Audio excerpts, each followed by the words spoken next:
بچوں کل ہم نے 7ویں جماعت کا سبق ماحولیاتی توازن کیوں اور کیسے کو پڑھا تھا۔ آج ہم اسی کو آگے سے پڑھیں گے۔ تو چلو بچوں شروع کرتے ہیں۔ کارخانوں اور فیکٹریوں سے نہ صرف یہ کہ خام مال کی شکل میں قدرتی وسائل بے دراگ استعمال ہوا، بلکہ ان فیکٹریوں اور کارخانوں سے نکلنے والے مادوں نے ہوا، پانی اور زمین کو زہر آلودہ کر دیا۔ بچوں زیادہ کارخانوں اور فیکٹریوں سے نکلنے والے مادوں نے آج ہوا، پانی اور زمین کو زہریلا آلودہ یعنی کہ گندا کر دیا ہے۔ کیا کیا ہے بچوں؟ آلودہ گندا کر دیا ہے۔ بچوں کس نے ہوا، پانی اور زمین کو آلودہ کیا ہے؟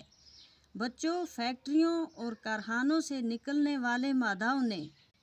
جب فیکٹریاں اور گاڑیاں کم تھیں تو کم گیسیں فضا میں خارج ہوتی تھیں اور یہ تھوڑی سی مقدار بہت جلد ہوا میں تحلیل ہو کر اتنی ہلکی ہو جاتی تھی کہ اس کا زہریلا پن ختم ہو جاتا تھا۔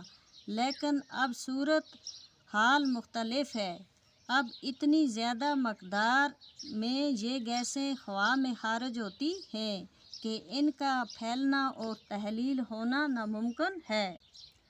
بچوں جب فیکٹریاں اور گاڑیاں کم تھیں، کیا تھا بچوں؟ فیکٹریاں اور گاڑیاں کم تھیں تو کم گیس خارج ہوتی تھی۔ کیا ہوتا تھا؟ کم گیس خارج ہوتی تھی، اس لیے کہ مقدار کی وجہ سے ہوا میں تحلیل ہو کر ہلکی ہو جاتی تھی۔ کیا ہوتا تھا بچوں؟ تحلیل ہو کر ہلکی ہو جاتی تھی اور ان کا زہریلا پن ختم ہو جاتا تھا۔ لیکن آج زیادہ مقدار کی وجہ سے ان کا ہوا میں تحلیل ہونا ناممکن ہو گیا ہے۔ کن کا ناممکن ہو گیا ہے بچوں؟ زہریلی گیسوں کا۔ بچوں آج کے لیے اتنا ہی کافی ہے، اس سے آگے کل پڑھیں گے۔